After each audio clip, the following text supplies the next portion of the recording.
ये जितनी बेटियां ससुराल जाती हैं और उधर से लौट कर आती है पों रोती है,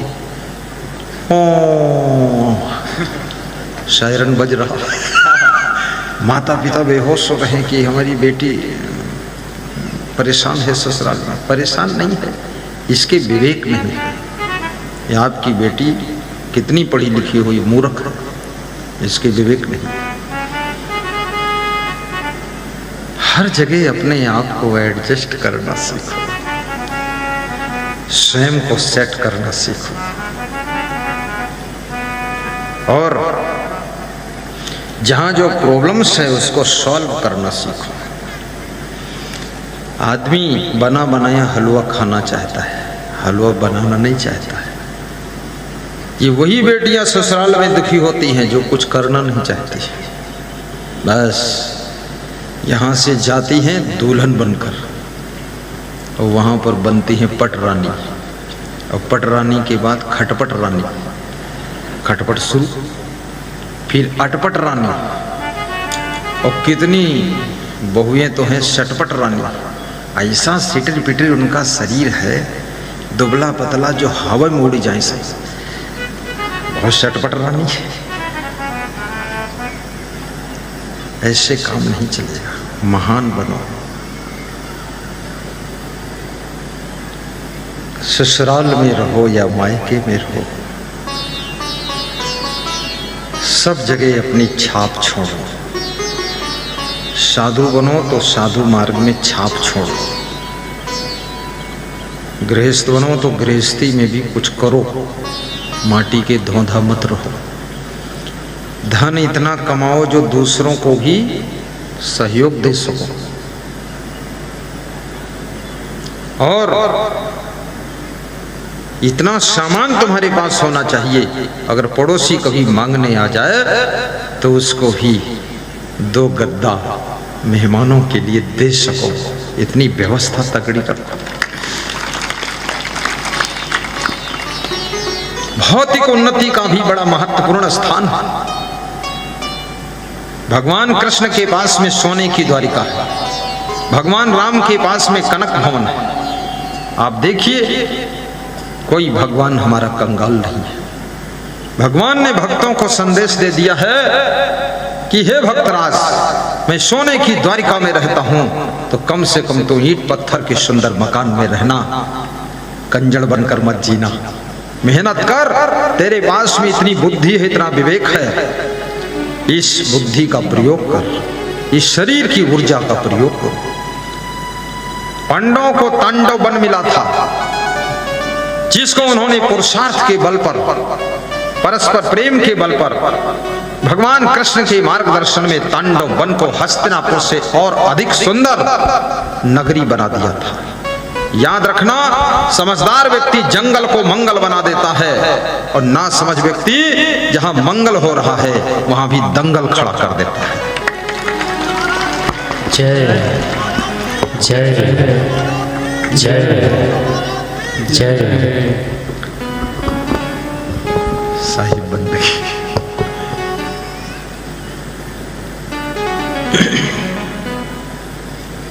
किसी प्राइवेट कंपनी में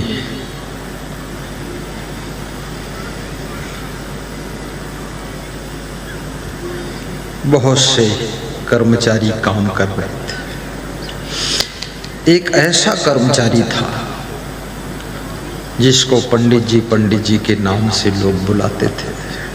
अब पंडित हो न हो, लेकिन उसे पंडित कहते थे। पंडित भी कई प्रकार के होते थे। जो ज़्यादा साफ सुथरा रहे वो भी पंडित है, जो ज़्यादा ज्ञान की बातें करे वो भी पंडित है, और जो ब्राह्मण के घर जन्म ले वो भी पंडित है, जो कथा वथा बाँचे वो भी पंडित है।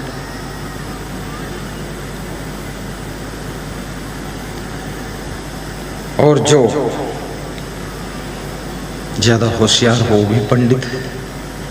पंडित कई प्रकार के हैं, तो उनको पंडित जी बोलते थे। ईमानदार बहुत थे, जिम्मेदार बहुत थे, स्वभाव बहुत सुंदर था, व्यवहार अच्छा था। लेकिन उनमें एक आदत थी, वो रोज लेट आते थे। प्राइवेट कंपनी थी,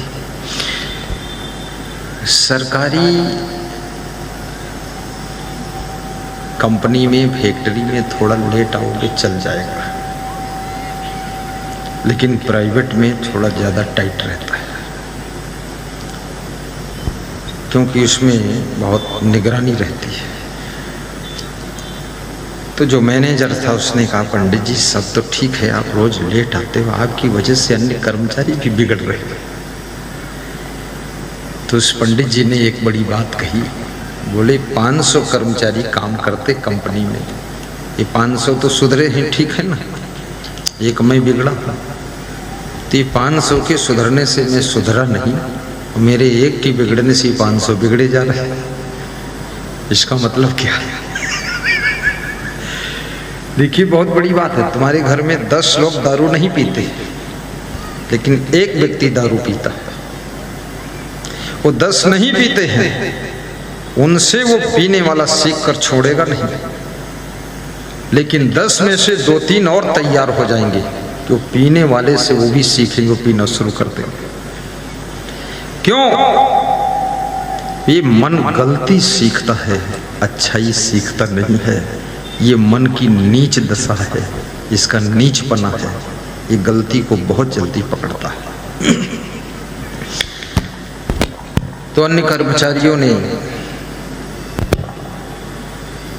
कंपनी मालिक से कहा कि ये पंडित जी रोज लेट आते, इन पर कोई कार्रवाई नहीं होती है।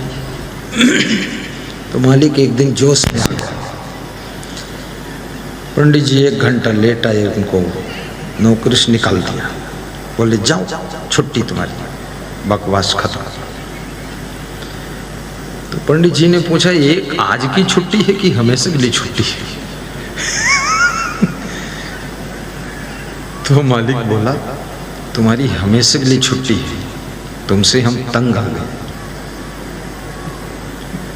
जो व्यक्ति बार बार गलती करता है,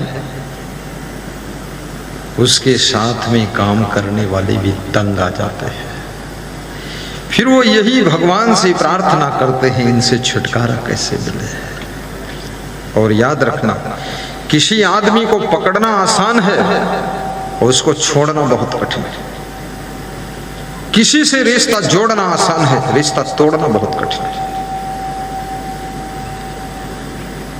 कागज को एक में चिपकाना आसान है, पर अलग अलग उखाड़ कर करना बहुत कठिन है। जिस समय अलग अलग उखाड़ कर करोगे, दोनों कागज फट कर तहस नहस हो सकते हैं, याद रखना।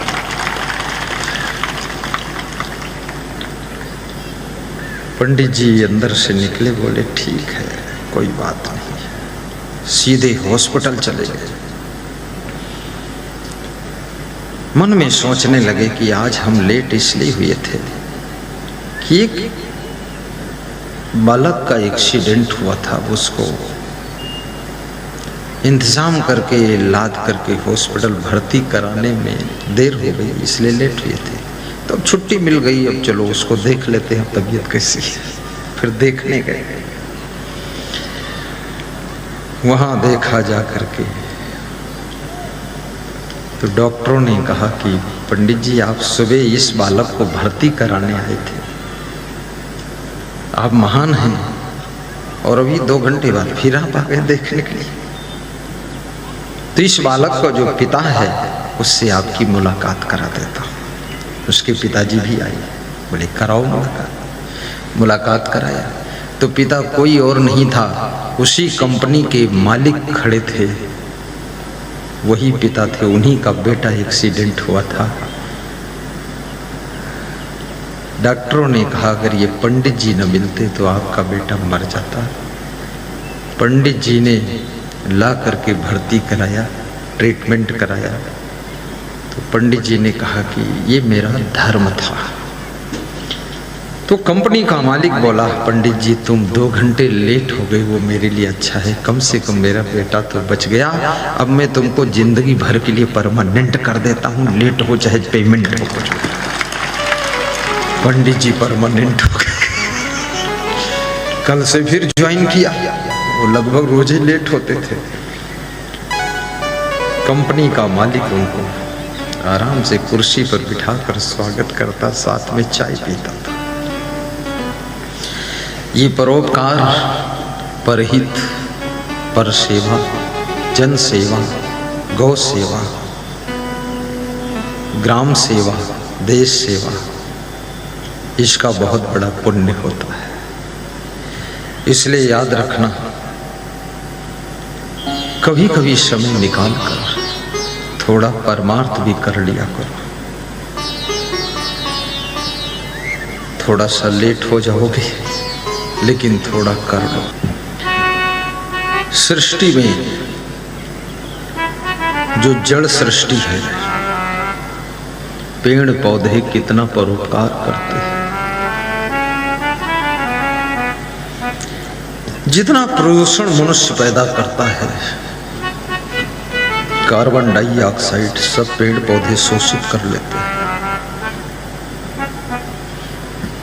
गंदा जल, गंदा गोबर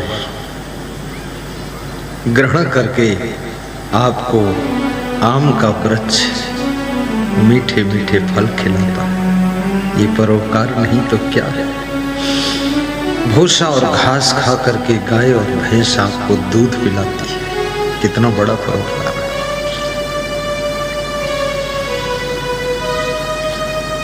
सृष्टि में देखा जाए, चारों तरफ से परोपकार हो रहा है। ये हवाएं निरंतर बहती रहती है, ऑक्सीजन मिलती रहती है, जिसकी कोई फीस नहीं है। परोपकार हो रहा है। ये सूरज निःशुल्क सबको एनर्जी देता है। समय पर सुबह आ जाता है और शाम को अस्त हो जाता है। सूरज से भी सीखो,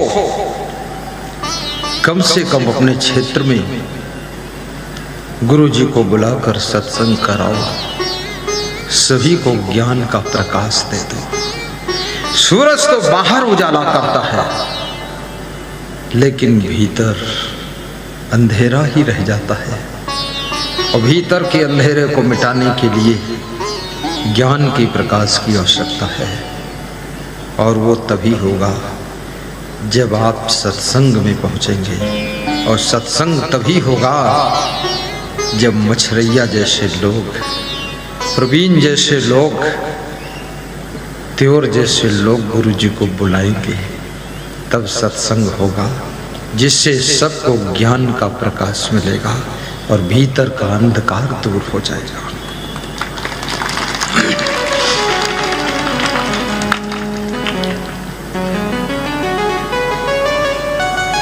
रोशनी कोर्ट और किलों में है, रोशनी फैक्ट्री और मिलों में है, रोशनी खूब महफिलों में है।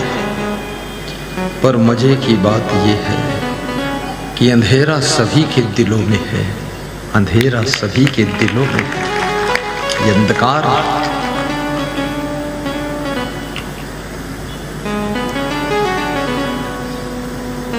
रात के अंधेरे में भटक जाओगे तो ही कोई न कोई मिल जाएगा तो सहारा दे देगा, उजाला दिखा देगा, रास्ता मिल जाएगा। लेकिन अगर अज्ञान के अंधेरे में आप भटक गए, सहारा देने वाले बहुत कम लोग हैं। क्योंकि अज्ञान के अंधेरे में पूरा संसार भटका हुआ है। कोई सद्गुरु की कृपा हो जाए तो ज्ञान का प्रकाश मिल सकता है। मेरे दिल में ज्ञान दीपक जल गए। ज्ञान कौन ज्ञान? एक तो भौतिक ज्ञान है, भोजन बनाने का ज्ञान, गाड़ी बनाने का ज्ञान, गाड़ी चलाने का ज्ञान, कपड़ा सिलने का ज्ञान, कपड़ा बुनने का ज्ञान, फैक्ट्री चलाने का ज्ञान, ये भी ज्ञान है। इस ज्ञान की बात यहाँ नहीं। यहाँ अंतर ज्ञान, अध्यात्म ज्ञान, आत्म ज्ञान, उसकी बात कर रहा हूँ। अपने आप का बोध नहीं है, मैं कौन हूँ, इसलिए भयंकर क्रोध है। अपने आप को पहचाना।